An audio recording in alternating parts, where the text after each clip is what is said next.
This channel's content is strictly for educational and informational purpose and does not endorse or promote any form of violence, harm, illegal activities, self-injuries and communal disharmony. BJP চাই উনি বহুদিন বাঁচুক। উনি যদি না বাঁচেন আমরা হারাবো টাকাকে। জ্যোতিবাবু মারা গেলেন, তারপরে বামফ্রন্ট হেরে গেল। অভিষেককে খুন করতে গিয়েছিলিস, আমরা ধরে নিয়েছি তাই। বলছে বোমা ফাটাবো, বোমা ফাটিয়ে আমাকে টার্গেট করে দেখা। বীরভূমের সভা থেকে বিস্ফোরক তৃণমূল নেত্রী মমতা বন্দ্যোপাধ্যায় কি বলেছেন মমতা বন্দ্যোপাধ্যায় শোনাবো। নির্বাচন চলাকালীন বিজেপির এক গদ্দার বললেন বোমা ফাটাবো। আরে বোমা ফাটিয়ে মমতা ব্যানার্জির উপর রাগাতে মেরে অভিষেককেও তো খুন করতে গেছিলি, ধরে ফেলেছিলাম আমরা।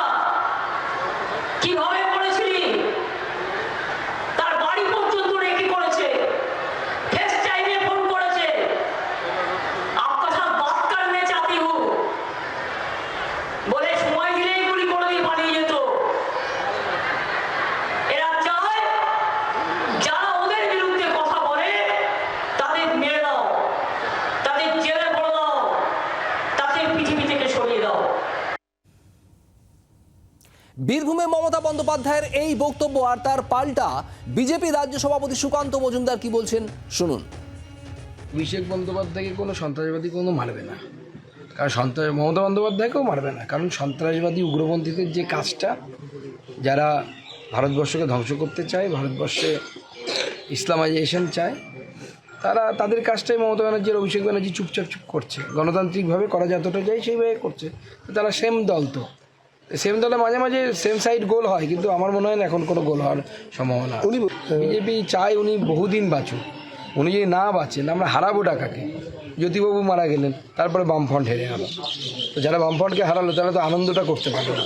আমরা চাই মমতা ব্যানার্জি জীবিত থাকুক, সুস্থ থাকুন, এবং ওনার জীবিত অবস্থায় আমরা ওনাকে হারিয়ে দেখিয়ে দিয়ে যায় যে বিজেপির ক্ষমতাটা কতটা। সুকান্ত মজুমদারের বক্তব্য আপনারা শুনলেন। আজ বীরভূমে একেবারে বিস্ফোরক ছিলেন তৃণমূল নেত্রী মমতা বন্দ্যোপাধ্যায়। তার বক্তব্য, অভিষেককে খুন করতে যাওয়া হয়েছিল, ধরে নেওয়া হয়েছে। অভিষেককে খুন করতে গিয়েছিলিস, আমরা ধরে নিয়েছি তাই। বলছে বোমা ফাটাবো, বোমা ফাটিয়ে আমাকে টার্গেট করে দেখা। বীরভূমের সভা থেকে এভাবেই আজ বিস্ফোরক ছিলেন তৃণমূল নেত্রী মমতা বন্দ্যোপাধ্যায়। বাংলার আওয়াজ, বাঙালির আবেগ, জি 24 ঘন্টা।